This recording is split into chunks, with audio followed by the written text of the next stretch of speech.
Now our next topic is directions of foreign trade. तो बेटा here there are various directions of foreign trade in India's 1951.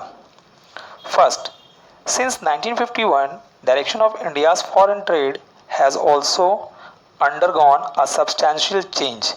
List of our trading partners has tended to expanded over time, which points to our stronger foothold in the international market. मतलब बेटा 1951 में जो भी हमारे trading partners थे जिनसे हम trade करते थे वो थोड़ा कुछ ज़्यादा बढ़ गए और ज़्यादा बढ़ने की वजह से क्या हुआ, हमारी एक अच्छी पकड़ हो गई फॉरेन मार्केट में। नेक्स्ट बेटा है हमारे मेजर जो थे ट्रेडिंग पार्टनर वो थे UAE, China, USA, Switzerland, Singapore, Australia, Iran, Hong Kong, Korea, Indonesia, UK, Japan and Belgium. और ये रहा बेटा हमारा 1951 में। और भी जो भी उसके पहले जो थे हम बहुत ही रिस्ट्रिक्टेड थे, कन्फाइंड थे। किन से होता था बिजनेस हमारा? सिर्फ यूके से और यूएसए से और कुछ कॉमनवेल्थ कंट्रीज से होते थे, यानी मीन्स लिमिटेड लोगों से हमारा ट्रेड हुआ करता था। लेकिन नाउअडेज इतने सारे हमारे पार्टनर्स हो गए जिनसे हम फॉरेन ट्रेड करते थे। बेटा इतना ही नहीं, इसके अलावा और यहाँ तक कि बेटा जो भी हमारा एक्सपोर्ट था वो यूएसए से होता था 15.9%, यूएई से था 9.1%, चाइना से था 5.1% एंड अदर कंट्रीज से होता था 69.9%। और बेटा ऐसे ही इंपोर्ट के मामले में चाइना से 13.7%, यूएसए से 6.9%, सऊदी अरेबिया से 5.6%, स्विट्ज़रलैंड से 3.5% एंड अदर कंट्रीज से होता था 70.3%।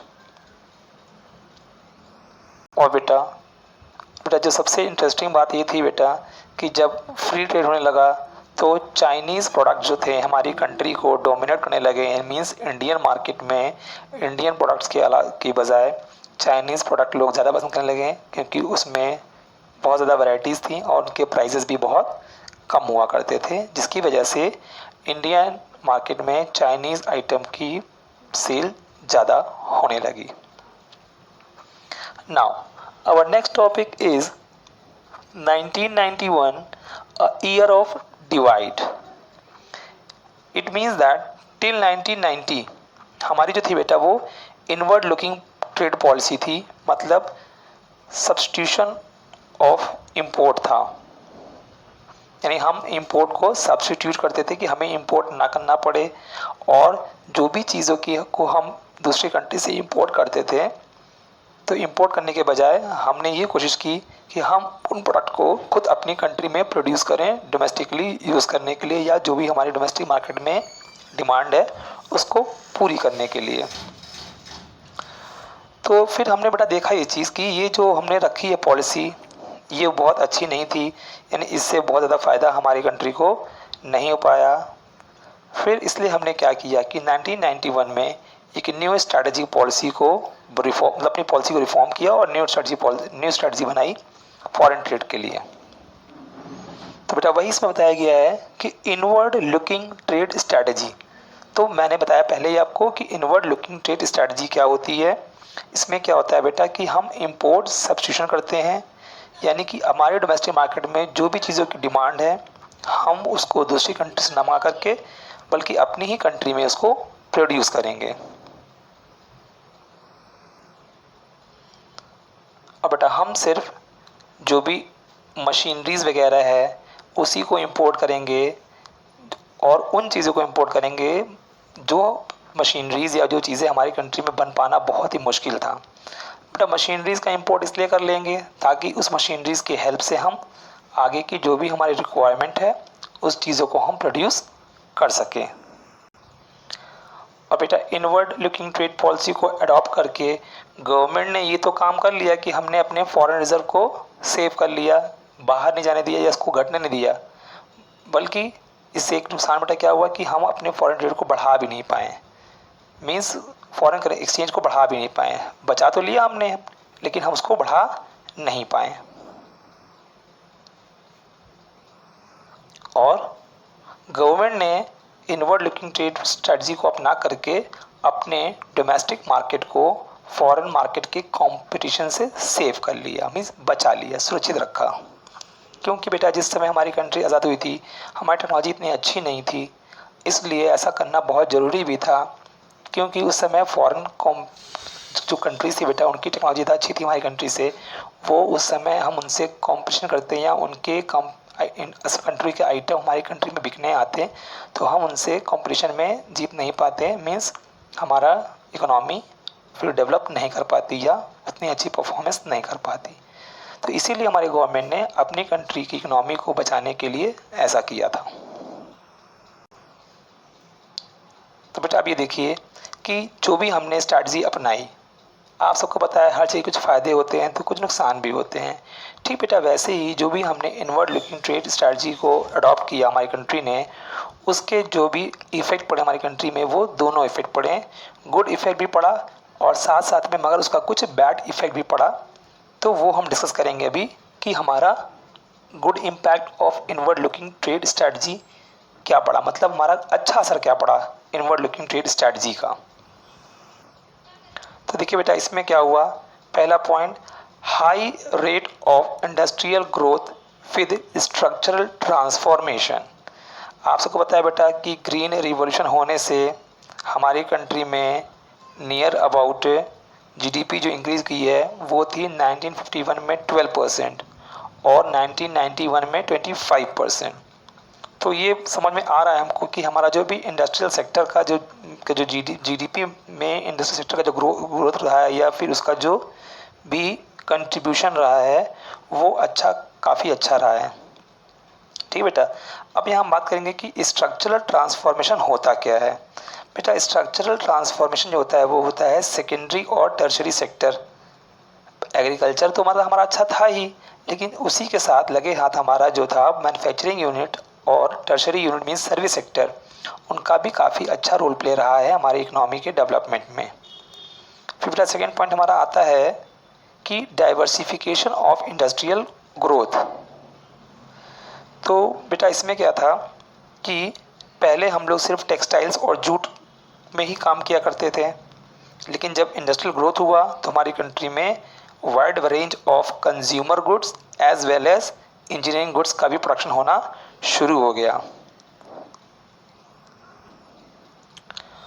और बेटा इसी के साथ सनराइज इंडस्ट्री का मतलब है इलेक्ट्रॉनिक इंडस्ट्रीज, मीन्स हमारी कंट्री में इलेक्ट्रॉनिक इंडस्ट्री का भी स्टार्ट हुआ, लेकिन इनवर्ड लुकिंग ट्रेड पॉलिसी की वजह से वो काफ़ी सक्सेस नहीं हो पाया था, लेकिन स्टार्ट हो गया था उसका भी, इलेक्ट्रॉनिक आइटम भी हमारी कंट्री में बनना शुरू हो गया था। फिर बेटा हमारी कंट्री में ऑटोमोबाइल्स इंडस्ट्रीज़ का भी सेटअप हो गया था, वो भी काफ़ी अच्छा काम कर रही थी, लेकिन जो बाद में क्या हुआ उसको भी चलने में काफ़ी दिक्कत आनी शुरू हो गई। थर्ड और नेक्स्ट टॉपिक मेरा जो है पॉइंट जो है इसका गुड इम्पैक्ट का वो है अपॉर्चुनिटीज़ ऑफ इन्वेस्टमेंट। इसमें बेटा क्या हुआ कि प्रोटेक्ट किया गया स्मॉल स्केल इंडस्ट्रीज़ को, उनके लिए नई अपॉर्चुनिटी इन्वेस्टमेंट की रही, उनके लिए रही जिनके पास कम पैसे थे, मीन्स कम पैसे में स्मॉल स्केल इंडस्ट्री का मतलब होता है जो कम पैसे में बिजनेस शुरू हो जाता है, तो ये उनके लिए अच्छा रहा, एक बेहतर अपॉर्चुनिटी रही जिनके पास कैपिटल कम थी। और बेटा ये इसके लिए भी फ़ायदेमंद रहा जो इंसान टैलेंटेड है, मीन्स जिनके पास कोई भी कला है, चाहे वो गोल्ड स्मिथ हैं, चाहे वो ब्लैक स्मिथ थे या फिर हमारे कारपेंटर्स थे या कोई हैंडलूम थे या कोई भी छोटे मोटे जिनके पास कला थी, उनका भी उससे बेनिफिट हुआ और उनका वर्क बढ़ा आगे, और जो भी उनकी मतलब कि वर्क करने की स्टाइल थी वो बढ़ी आगे, उसका बेनिफिट मिला उनको। ये सब इनवर्ड ट्रेड लुकिंग पॉलिसी की वजह से हुआ है। अगर इनवर्ड लुकिंग ट्रेड पॉलिसी नहीं होती तो ये सब भी आगे बढ़ नहीं पाते।